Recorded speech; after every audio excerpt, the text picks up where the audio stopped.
Previously on the Beam Chronicles. Behind Kevorski's door, the dungeon of the dungeons mysteriously distorted my sixth sense, featuring 3 pulses, 2 unknowns. Just one little thing to ask in return. Stay out of the sub-basement. She just looks me square in the eyes, takes a deep breath, and says, "You want to boink." She used that precise terminology. What was I supposed to do? Say no to Charlie? The girl's got your hot on lock, comes at you with wanna boink. You're damn right to ask what the fuck else you're supposed to do. Don't even have another option. I know it's hard to comprehend, but I think I sort of forgive him. Some part of me wants to give him a second chance. Is it maybe the part of you that's a big, gullible fucking idiot? Jackson had a way of keeping the most unsettlingly civil relationship with his ex. Maria and JT decided mutually that the distance would be too much to hold up their relationship. Hey, Jackson, remember when he had a big crush on me? Damn it, yes. Will you ever let me forget it? Nope. Huh. It was too creepy. Creepy, eh? Hey, who was more creepy, me or Phone? At the time, probably you. Seriously? Well, only because I had to be nice to you all the while you were staring at my ass.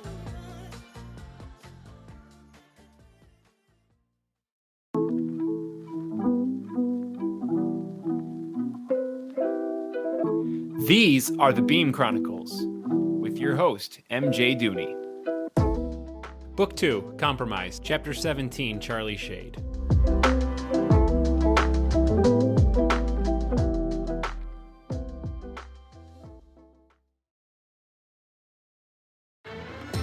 After Howie tossed Jackson out the window, turned off my brain, and attempted to poison Sydney against us, he settled down considerably for the next week. He was unfortunately still around, but beyond the occasional appearance, was just as invisible as he'd been during his sabbatical. We'd be walking through the halls, Jackson and I, or Sydney and I, or all 3, and he'd bump into us, casually nod and smile, maybe wish a good afternoon. You know, like the fact that he just practically killed us a few days ago was a distant, hilarious memory he was comfortably beyond. Prophet never wanted to seem overtly concerned with any particular incident in order to keep people from inflating its significance in the grander scheme, and truthfully, it was frightening enough that I was glad to be past it. But at the same time, how it all went down kind of irked me for multiple reasons. I didn't like how he took our new world order, our little rebellion against his years of oppressing us, and reduced it to a successful experiment in improving public relations. He belittled our efforts so facilely, interspersing the discussion with inane shit like be nicer to Peter. It almost made the whole thing, something I was once incredibly proud of, feel like a waste of time entirely. It was like, sure, keep saving people, I don't care, but hey, are you two really doing it? And he reacted to our greatest defiance with a shrug and a hand wave. Speaking of defiance in a completely different and admittedly immature way, I was also bothered that this whole big ordeal happened, and the person who came away from it looking the most obedient was me. There was a time when, of all the equalizers at Beam, I was bar none the most defiant. Now, Jackson was physically pushing Howie around, Sydney was telling him to pound sand, and me, I did a little begging, a little groveling, supplicated the devil, then I got my brain switched off for trying to jump out of a window. Not exactly Promethean levels of insubordination here. Finally, if you really looked at it, this was totally my fault. Jackson was only instilled with his assertive confidence to bitch slap Howie by months of taking precisely what he wanted, which arose from me stopping a non-anomalistic school shooting, which happened because of our commitment to little moral victories, which came from me calling him out on being complacent, which was a consequence of me shooting Peter instead of shooting my commercial. In a sense, I basically told Jackson to do it, and then I chickened out when we got to the final barrier. And following the chain of events back to its origin, combined with wanting to be a little more defiant and trying to reignite our insurrection, reminded me of something I'd promised to forget about months ago. That room in the dungeon. The room that said Kevorski on it, yet contained 3 heartbeats. The room that blocked my sixth sense in a way I'd never experienced before and hadn't since. Recent events motivated me to blow the door up, just to feel slightly in control of my life. But the same recent events also ensured that Jackson wouldn't let me. Of course, I couldn't have thought about this a month ago, back when we were on the same page with standing up to Howie, back when he might have even helped me. I still considered it in spite of Jackson grouping down there without him, glancing around, grouping back up before anybody knew.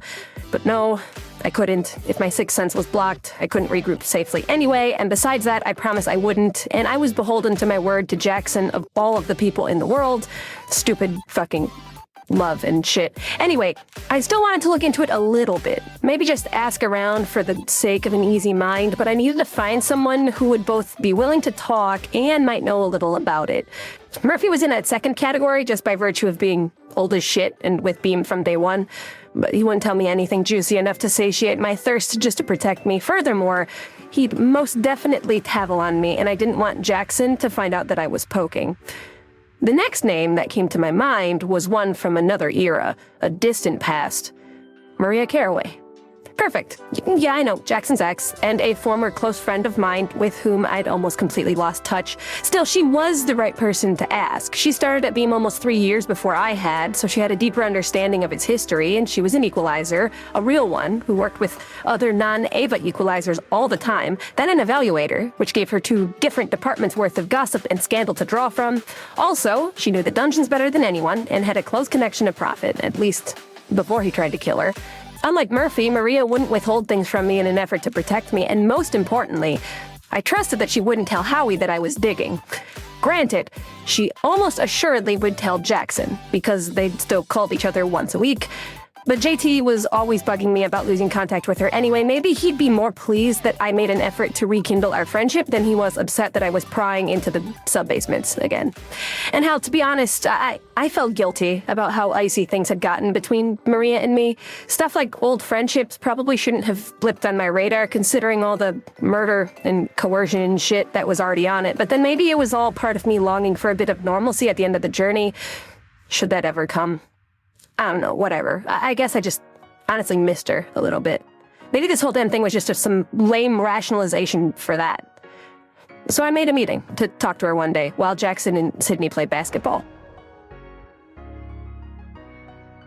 You'd be surprised how often a person with my speed and grouping ability found herself in a situation she couldn't retreat from. Most of that arose from this careless lack of foresight I tended to carry around. I grouped into the lobby of the mountain branch, waved to Carraway across the room, waited for her to sprint up to hug tackle me, and maybe like 3 seconds before she did it, that was when I had my maybe she might not know I'm in love with her ex moment. Oh shit, I said under my breath, briefly considering just grouping off anyway, and never speaking to her again. But at this point, it was too late. She was already strangling me affectionately and bouncing up and down. I guess I'd just have to be careful about what I said. I had no intention of talking about JT anyway, so if everything went to plan, it wouldn't be an issue at all. Charlie, oh my god, I've missed you, she said, still hanging around my neck. Ugh. I gagged, gently peeling her off me. Yeah, Carraway, same. It's been a while, huh? Forever. I almost couldn't stand it, the Charlie withdrawal. And wow, you look amazing, as always. She fondly and lightly patted my abs. Yeah, right. I look exactly the same. But you, Maria, holy shit.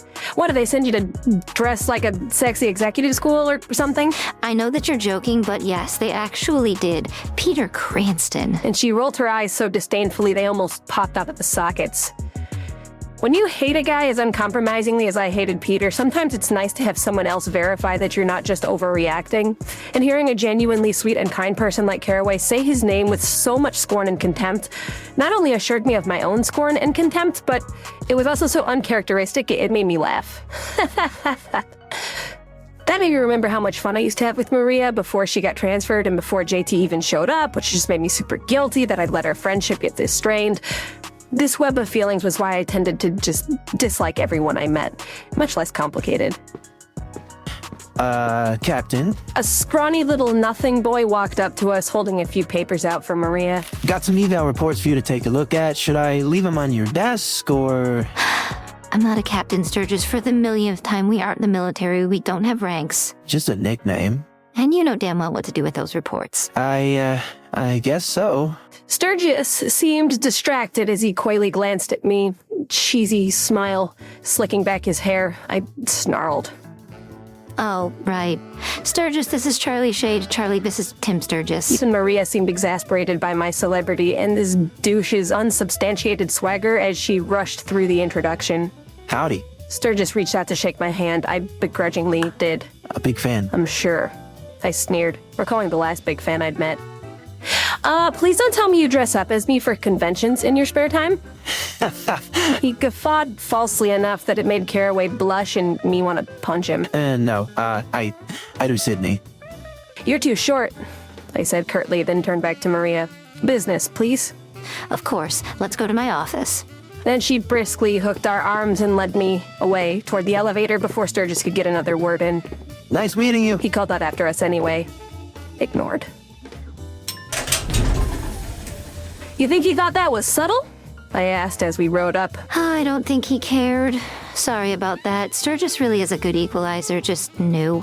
One of the downsides of working on the branches, all the equalizers are straight out of basic training, lack a certain amount of decorum, and in Sturgis's case, self-respect. I smirked. I couldn't imagine dealing with the bright, smiling faces of greenhorns every day. We were lucky not to have any at HQ. Shifting around the auxiliary branches of Beam was considered lateral motility, with the only upward step being the capital, so while expansion cost us our most veteran Squad 2 equalizers like Caraway and Lane and Mathis, it also basically ensured that even our newest equalizers at least had enough experience not to be annoying. You couldn't get into HQ without doing your branch time first. All good, Maria. I'm used to that kind of thing. You can't leave the house without getting recognized these days. Yeah, but this is a Bureau facility. You should be safe from it here. I'll talk to him about it tomorrow. I shrugged, deliberately changing this subject, because if I didn't, she'd hang herself in remorse for the rest of the day. Recruiting is good then? Getting the fresh blood cycling in? I remember that was an early concern of the expansion, filling all the positions. Yeah, it's not even a remote issue. We easily out-recruit the entire U.S. military, actually. I shook my head. Everyone wants a piece of the anomaly-busting pie, huh? Honestly, I think half the guys only enlist because they think they're gonna marry you and half the girls for Jackson. Huh. I chewed on my thumb a little bit. That theory instills me with a complex and diverse range of emotions. I bet it does. So she did know about me and JT, right? Because if it weren't for the Jackson part, how complex and diverse would my range of emotions really be? Just mad or guilty, but not jealous or proud or whatever. Maybe I was stretching. It was all circumstantial evidence at best. Probably still should shut up about it. We stepped off the elevator into her office. Damn, Caraway, this isn't bad. Bigger than I expected. Bigger than Murph's, I think. Yeah, they really slammed us with the perks to sell this expansion thing, but it's nice, you know, up at the top, seeing all the moving pieces. When all you do every day is bust, bust, bust, you don't realize the sheer volume of people that funnel through this place, all the happy endings we managed to pull off. And the nasty ones just get what's coming to them, I guess, but it's way easier to get the good people through the cracks on technicalities when you control the whole process. Maria was famous amongst our circle for doing that kind of thing while she was in evals. She even pushed Jackson into doing it once, which, well, that kind of resulted in Flyfoom, but I could totally see how she'd be better at cheating the system than JT was. Something about her more delicate touch, her firmer understanding of people and how to convince them to give up the life, and her ability to distinguish the battles worth fighting. I trusted her to do it with the right amount of elegance to stay safe, at least from anomalies. True, I could never completely shake the fear that she too would get tossed out of a window one day, but at the same time, Prophet obviously knew she was doing it. Maybe it was some lingering fondness for their early days that prevented him from acting, or maybe he just trusted her elegance the way I did. He probably didn't much care, either. Can I offer you some coffee? Something a little stiffer, maybe? She asked me as she grabbed herself a mug, and I slouched into a chair. Nah, I'm good, thanks, though. I still don't really do booze, actually, or caffeine, for that matter. All right, your body's a temple, picture of health, blah, blah, blah. Some things never change, huh? Yep. Sorry, Caraway. I'm still absolutely zero fun. It's not what I've heard. Huh, gross. Was she talking about Jackson? Had to be. In a way, it was good that she knew, just in case I mentioned it accidentally. But again, ew, what the hell specifically was he telling his ex-girlfriend about me that made me seem fun? Briefly, now that I'd suspected that Kat was out of the bag, I considered asking her about eye-teeking, mostly because I was curious if he did it to her while they were dating. But I quickly realized that was a stupid and potentially mean thing to bring up. First and foremost, no matter what answer she gave me, I'd feel shitty. If he didn't do it for her, it may come off as bragging, like he liked me better or something, and I didn't want to do that. But it would almost be worse if he did eye-teek Caraway. Like, it would mean somehow I wasn't special anymore, just the latest in a string of girls he couldn't help but subconsciously envelop in warmth whenever he saw them, and worrying about that was gross and stupid, so better to just suppress it. Hell, it was distinctly possible that he did it for everyone, and I could only feel it by some extension of my sixth sense. Finally, again, I didn't come here to talk about Jackson. She returned with her coffee and sat down at one of the chairs across from mine, not at her desk like Howie or Murphy would, right up next to me, familiar and friendly. I suspected I would respond well to Maria's leadership in the fantasy world where she was in charge, but in that world, Beam wouldn't even exist. So, how about this?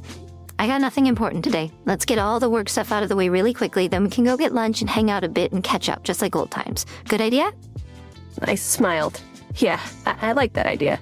Look, I wanted to apologize also. I know I've been, non-existent the last year or so. We get busy, but that's a sucky excuse. I've kind of missed having one female friend. Sentimentality goes against my reputation, though, so don't tell anybody, all right? Of course not.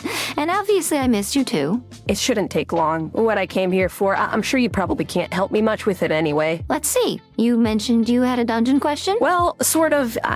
It's really just fact-finding, I guess, but listen, no part of this conversation can get back to JT, all right? I promised him I would let the topic die. He'd kill me if he found out I was still looking into it. Secret safe with me, Charlie, I promise. Highly doubtful, considering the apparent lack of limitations on what they talked about, but regardless, I filled her in on my story. The mysterious sixth sense blocking force, the enormous space a mile below the dungeon that I couldn't focus on enough to categorize, and the 3 heartbeats I detected within it. Throughout the story, she just nodded intently, furrowing her brow as she considered each new detail, until I finally wrapped it up. I know it seems random, it's been months since it happened, but I just needed to do a little digging into this for personal reasons. You know how I get sometimes, and I figured since you basically lived in a dungeon and had that weird connection with Howie early on, you might know something. You probably don't, but just in case. I'm not sure if it'll be helpful, but I do know a little bit. She emitted abruptly, stemming my unending flow of concessions. Oh, all right then. Actually, I've been down there. Seriously? I couldn't believe my stupid random luck.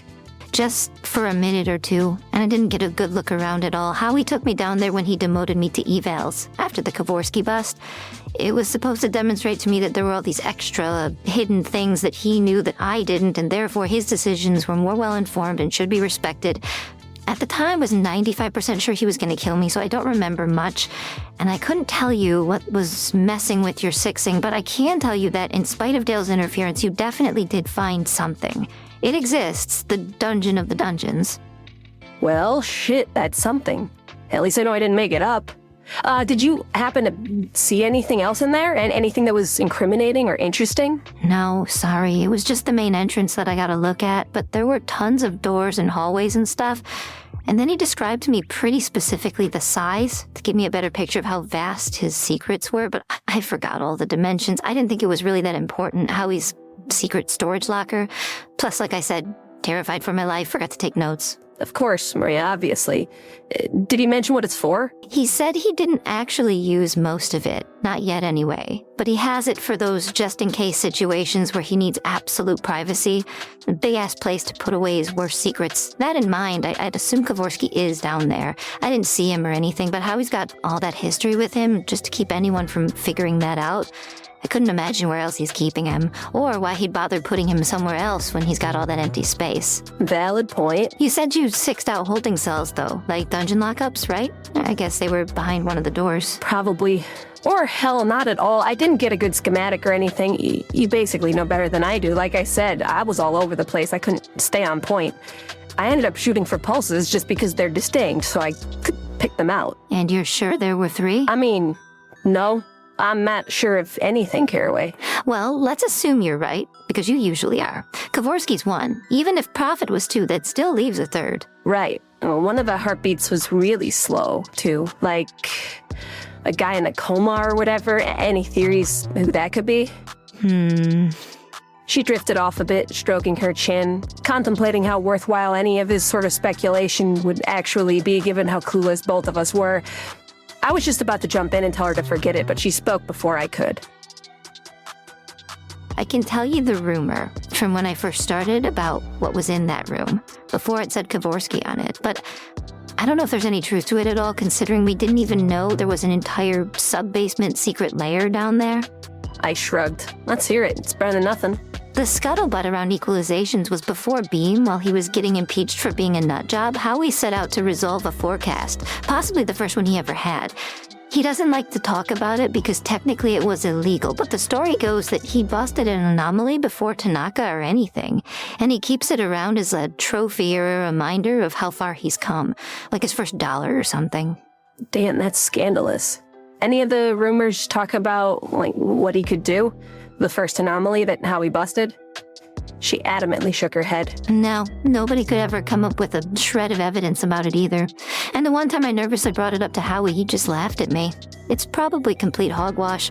Madman once told me he caught a glimpse of it, the Anam. He said it looked like an anthropomorphic goat in a long blue cloak. I think he was just trying to scare people, though. Yeah, bullshit. Even assuming this rumor is legit, why the fuck would Howie let Madman see it of all people? He probably just drank too much cough syrup and stumbled through the dead-bolted door accidentally. Right. And Prophet didn't even bother punishing him because nobody would believe him anyway. Or else he was high and he saw a real goat and he thought he was somewhere else because he's loco. Wait, does he still use the name El Lobo? No, not since he got reinstated. I tried to call him that a few months ago.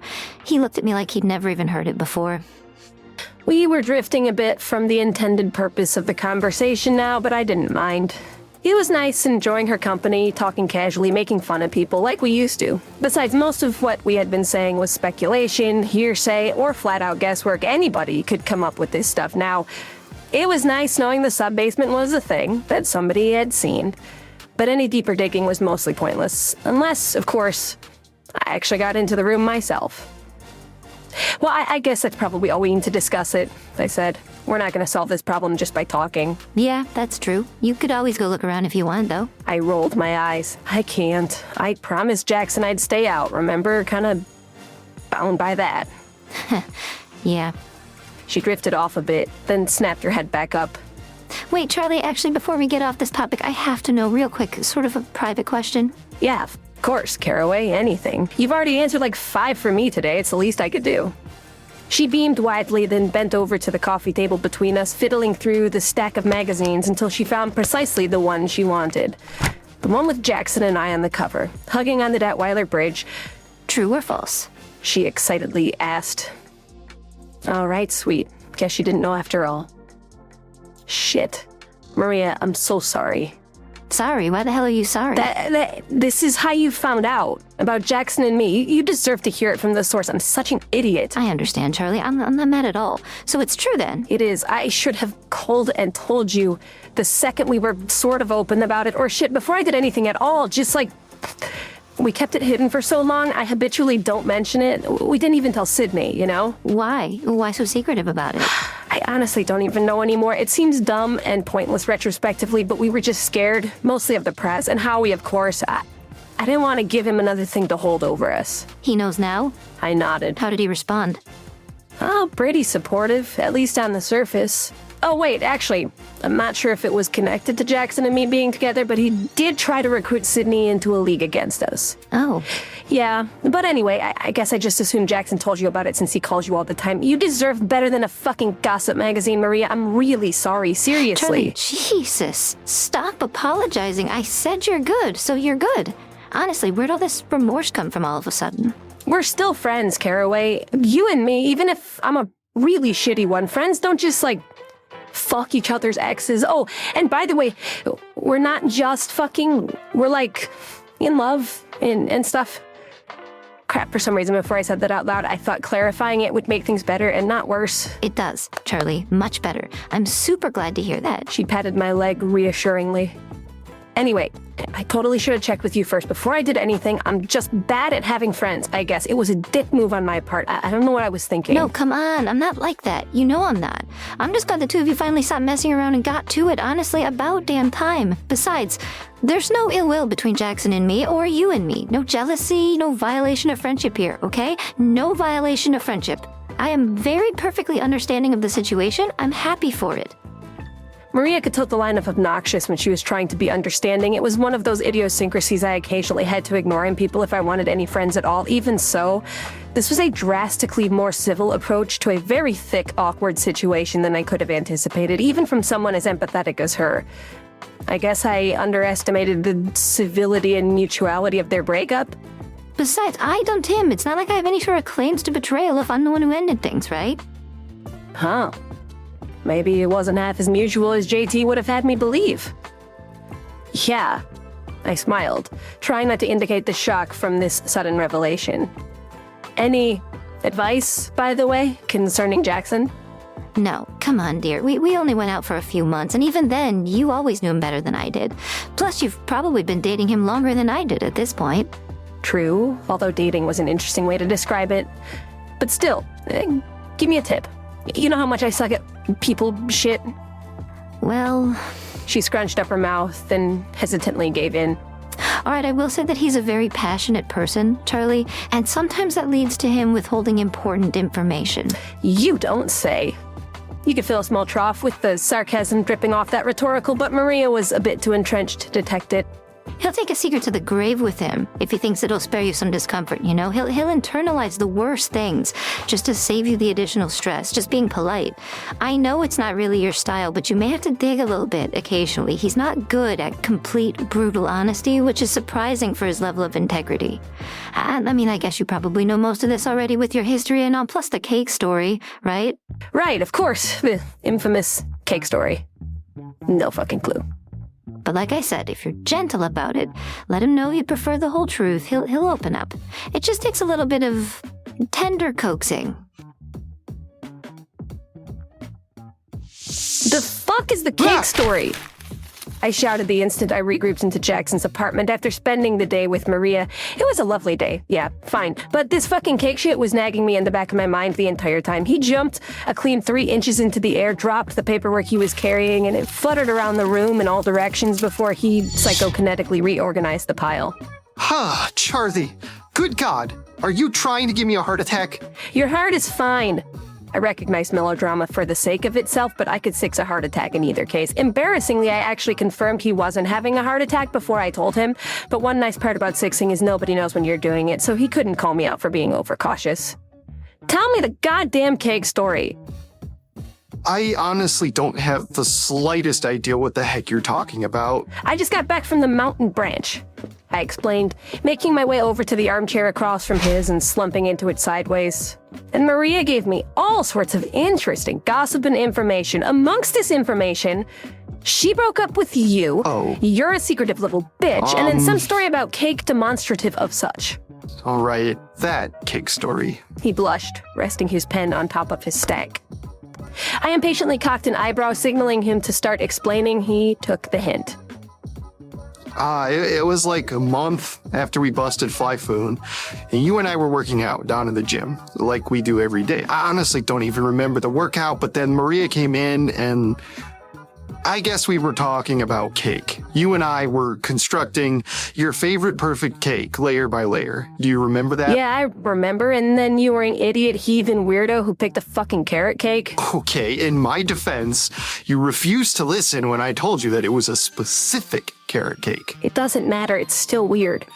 Anyway, Maria walked in on us during that riveting debate to ask me if I wanted to go get some food. And I did. I left you to get food with her, and while we were eating, she broke up with me. So it wasn't mutual, and it wasn't about the distance. He shamefully shook his head. The fuck does a cake have to do with anything? Because that's why she broke it off. She watched us argue for a while, and she saw the fire or whatever. She said she couldn't believe two people could so vigorously talk about something as commonplace as cake. And when she walked into the room and said my name, apparently a light in my eyes went out. She realized that she was dating a guy who was in love with someone else, but was too nice to do anything about it, and so we'd end up married with kids before I said anything to the contrary. And you said... I told her it wasn't true. I told her I loved her and I wanted to be with her, and she said she believed me, but just... she didn't want to be my second choice. She asked me who I loved more, who I wanted to be with more, her or you. And you said... He hesitated a moment, silently pleading with me not to make him say this answer. I did not succumb to it. I said you. I said I would rather be with you, and she hugged me and told me to go be with you.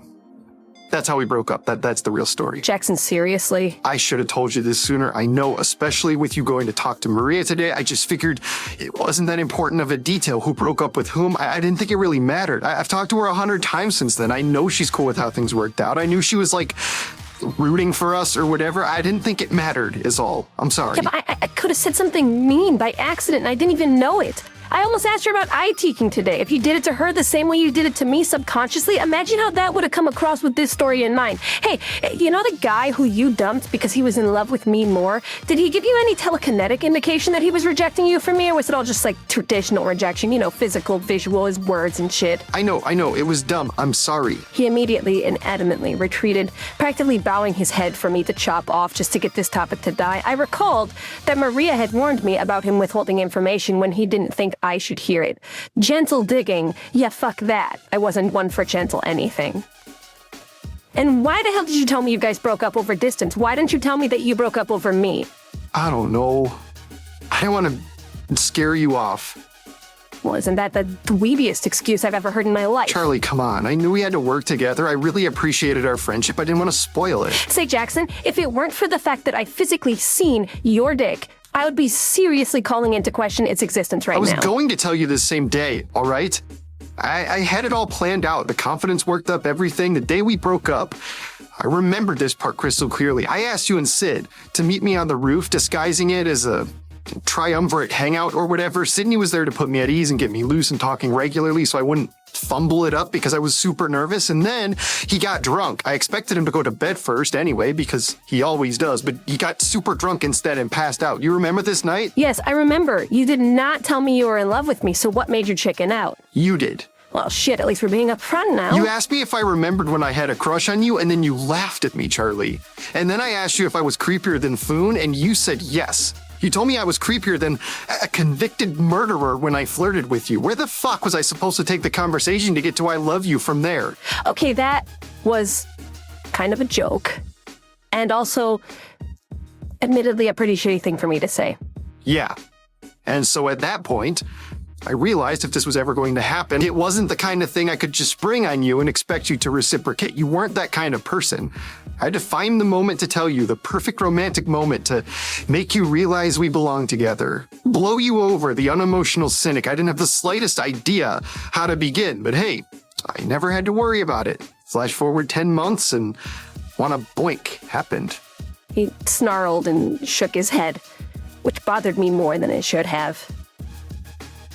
Don't do that. Do what? Don't talk about the first time we had sex like it's a disgusting plot from a porno and you have to describe it to your grandma. Now, Shayde, are you feeling sentimental about something? You know what? Fuck off. Waiting for the perfect romantic moment to blow me over, asshole, that's called not doing anything. If I hadn't made the first move, you never ever would have, alright? So sorry if it's not the fairy tale you concocted in your little fantasy world. Sorry you didn't ride in on your noble steed and sweep me off my feet like some fucking princess in a tower waiting for gentleman callers to court her favor. I fucking love our story. Cringe and all. It's the best damn thing I've ever done in my life, and you're ashamed of it? Fuck off. Why do you like me? What? The fuck? I amended some punch to illustrate how stupid and out of left field the question was.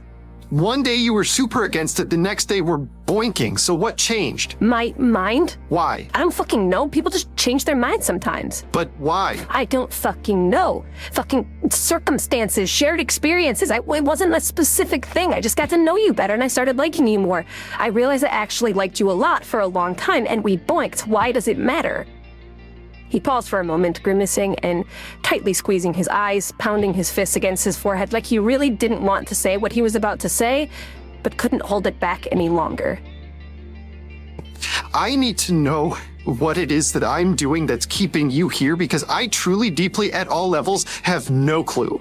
I feel like I bumped my alchemy set with my elbow and I spilled it everywhere and I turned lead into gold and now I have to figure out what the hell I actually did so I can keep making more gold. So before I go and start a fight over something as stupid and unimportant like whether or not the phrase want to boink, represents the pinnacle of ardent passion. I need to make sure that I'm not severing the tether between you and me because I don't even understand what that tether is. Just explain it to me. What's keeping you here so I can lock that away and not mess with it ever? Jesus, Jackson, what am I on trial? You really need me to present you fucking evidence for why I like you? Is your self-esteem that low? Honestly, what is the matter with you? Why can't you just accept it and believe it? Isn't me telling you enough? It just doesn't make any sense to me, Charlie. It's why I never made a move. Why would you, like me, you're so much cooler than me, miles more attractive, miles smarter. You think I give a shit about any of that? If you're cool or hot or smart, I don't care how fucking cool you are. This isn't junior fucking high. Just one good reason, please. I want to hear one good reason. You want one good reason? Fine. Here, a week ago, with all seriousness, you told me you were considering signing off on Tyler Foon to join Ava. Tyler Foon.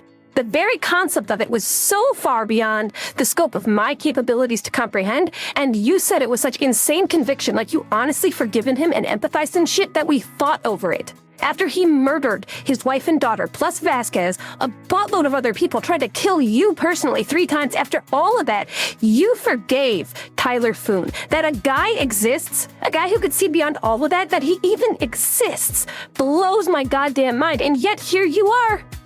I don't need a smart, cool, sexy guy. I don't even want that. Not at all. What I need is someone who can look at a mass-murdering psychopathic asshole and objectively dig through her life for the person buried under all that tragedy. I need someone who could get to know me as well as you do, all my secrets and my mistakes and my colossal personality flaws, and still look at me the way you do. Like I'm not this deplorable waste of broken human garbage feeding into the beam genocide unapologetically. Fuck, I can't even look at myself that way, but you always do. You always have, and I don't even think you can help it. 3 years ago, you just showed up. At the perfect time, not to save my life, but my goddamn soul, Jackson. Right. Well, you carried me through the trial by fire? I wasn't carrying you. You were carrying me.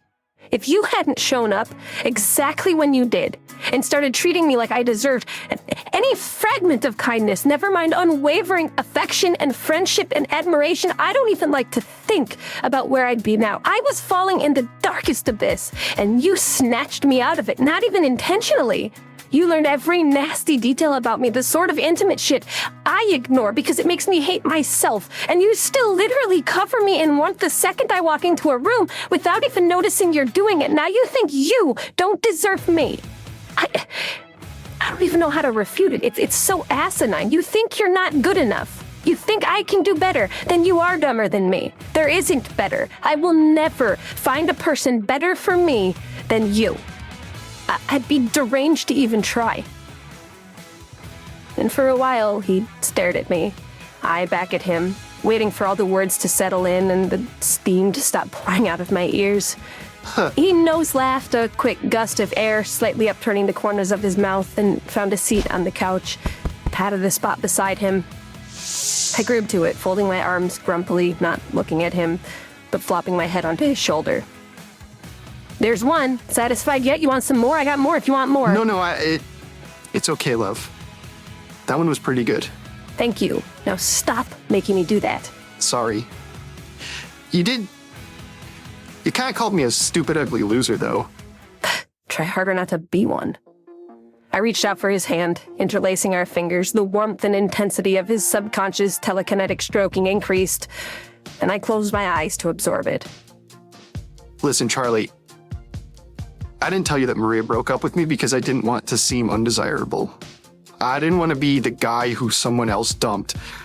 I was just trying to impress you, and I thought it would work against me, and I've always hated the wanna boink story because any way you slice it, asking a guy who's obviously in love with you for casual sex just to see if you're into it is manipulative and abusive and really, really shitty. Except that's not what I was doing. I know. Now I know that, but at the time, I thought you were just dicking around with me, and I was so furious about it and powerless to change it because I couldn't say no to you.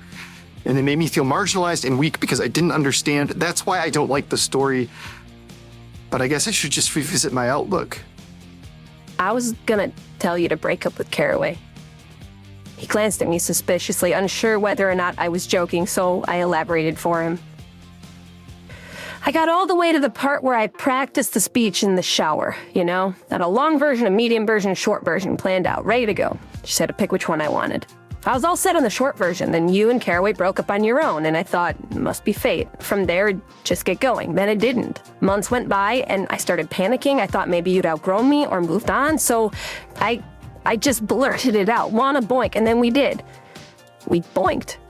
We totally boinked. And that was the best day of my life. Mine too. Hey, what was the short version? Oh, I grimaced, scratching my eyebrow. I was gonna find you in the hallway, kiss you on the mouth, and say, break up with Caraway. That was the short version. That almost certainly would have done it. Of course, I'd have felt like a huge jerk breaking up with her under those circumstances. I guess in the long run, it all worked out for the best, you know? Maybe it was just a really awkward time for us, and we should be grateful we got beyond it and stop reliving it. I like that. But hey, no more secrets, all right? I don't want to find out somewhere down the line you were dating some other girl and she overheard us discussing pie and she realized she was shit out of luck. Right. And no more secrets. Open book. You sure? You got nothing? Not really. How about you? Not really, I repeated his answer. I guess sometimes I get this impression that you want me to be jealous or angry or something when you tell me specific things, so I just humor you and pretend to do it when I don't really care that much.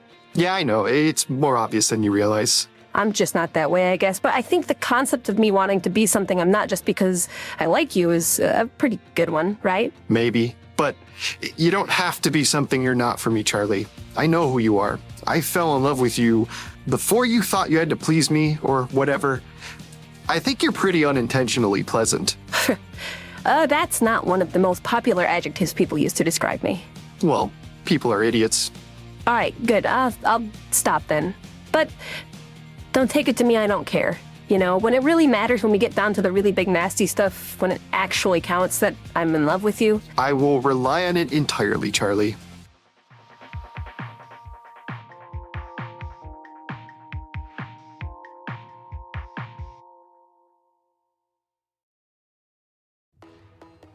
Thank you for listening to the Beam Chronicles, a fiction podcast written and produced by me, MJ Dooney. Email me at beamchronicles@gmail.com for any reason, specifically if you want to draw for me. And follow me on Instagram, TikTok, Twitter, and YouTube. 5-star ratings on Spotify, Apple, wherever you're hearing this would be great. Tell your friends to listen to the show. I hope you all found this episode to be sufficient bang as it pertains to your buck. Just kidding. The show is free. If you're paying for it, please stop. I'm too lazy to file a lawsuit. All music and sound effects were sourced from the Epidemic Sound Library. Special thanks to Sergio Duarte for creating the cover art for the show. And thank you one more time for listening.